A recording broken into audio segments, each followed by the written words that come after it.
आपको अंदाजा हो जाएगा कि जब सरकारों को आप सियासत करने की जगह, सत्ता संभालने की जगह धर्म की ध्वजा फहराने की जिम्मेदारी दे देते हैं तो वो सरकारें कैसे तानाशाह होती हैं और हिटलर के मुकाबले खड़ी होती हैं। यह साल दर साल आपका एहसास बढ़ता चला जाएगा और उसका कल सबसे बड़ा दिन है जब राम के नाम पर रोगियों को, जब राम के नाम पर स्वास्थ्य की जरूरतमंदों को मरने दिया जाएगा। लेकिन एक गिनती नहीं छप के आएगी कितने लोग कल अस्पतालों के सुबह के सत्र में बंद होने की वजह से मर गए इस देश में। कल राम मंदिर के उद्घाटन के मौके पर दिल्ली का एम्स आधे दिन से ज्यादा बंद रहेगा, 2:30 बजे तक। इमरजेंसी छोड़ सभी सेवाएं बंद रहेंगी। देश के दूसरे सभी अस्पताल बंद रहेंगे, सरकारी दफ्तर बंद रहेंगे। यह सिर्फ राम लला के नाम पर बंद रहेंगे। वो मरीज जो एम्स जैसे संस्थानों में कई कई महीनों पहले के नंबर लगाए होते हैं, जरा सोचिए कि कल की तारीख जब निकल जाएगी तो फिर अगली तारीख का दर्द आपको शायद पता हो कि फिर कब मिलता है। यकीन करिए ये सवाल राम पर नहीं है, राम की सियासत पर है। अगला सवाल आपसे यह भी है कि जब मजदूर अपने हकों के लिए हड़ताल करते हैं, किसान अपने वाजिब सवालों के साथ सड़कों पर उतरते हैं, देश के छात्र और नौजवान रोजगार मांगते हुए आत्महत्याओं की जगह अधिकार मांगते हैं, और तब उस दौरान जो हानि होती है, जो आर्थिक मुश्किलें आती हैं, उसके आंकड़ों को गिनकर अखबार छापते हैं और वो बताते हैं कि एक दिन की राष्ट्रीय हड़ताल जब बैंक ने की, रेलवे ने की, स्वास्थ्य के अधिकारियों ने की, कर्मचारियों ने की, छात्रों ने की, मजदूरों ने की, किसानों ने की, महिलाओं ने किया, आदिवासियों, दलितों, अल्पसंख्यकों ने किया, तो इस देश का कितना बड़ा नुकसान होगा।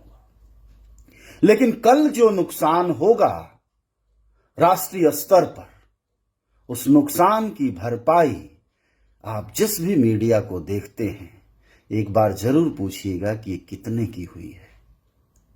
क्योंकि भगवान ने कभी नहीं कहा कि इंसानों की जिंदगी को टांग कर आप हमारी पूजा करिए। सोचिए, स्वास्थ्य के सभी अस्पतालों की छुट्टियां हैं आधे दिन से ज्यादा, 2:30 बजे तक। फिर उसके बाद कोई मोल और मतलब नहीं रह जाता, क्योंकि एम्स जैसा संस्थान जहां वर्षों तक नंबर लगाने के बाद ऑपरेशन के नंबर आते हैं, दिखाने के नंबर आते हैं, सब टलेंगे। दूसरी उससे बड़ी बात यह है कि जिंदगी की जरूरतों के लिए संघर्ष करने वाले लोग जब एक दिन की हड़ताल करते हैं तो इतनी बड़ी बात होती है। तो यह मीडिया का आखिर कौन सा रवैया है कि इस पर कोई सवाल नहीं है कि महामहिम प्रधानमंत्री, आप उद्घाटन में जाइए, पूरी पार्टी को ले जाइए, देश में मृदंग बजाइए, उस नाम पर चुनाव लड़िए। यहां तो हम हार ही चुके हैं आपसे। लेकिन देश के अस्पतालों को बंद करके, देश के संस्थानों को बंद करके आखिर आप इस नुकसान की भरपाई कैसे करेंगे? इस पर सवाल उठाने वाला कोई मीडिया होना तो चाहिए आपके पास। इन सवालों पर आप जरूर सोचिएगा, खासकर तब जब आपका कल बीमार कोई होगा, किसी मुश्किल में कचहरी में जाना चाहेगा, और जब किसी सरकार का यह रवैया हो जाए कि धर्म के नाम पर इमरजेंसी छुट्टी देश में घोषित कर दी जाए, तो उस देश में कर्मचारी वैसे भी बड़ी मुश्किल से काम करते हैं। इस प्रवृत्ति के बाद थोड़ी और मुश्किल आपकी बढ़ने वाली है।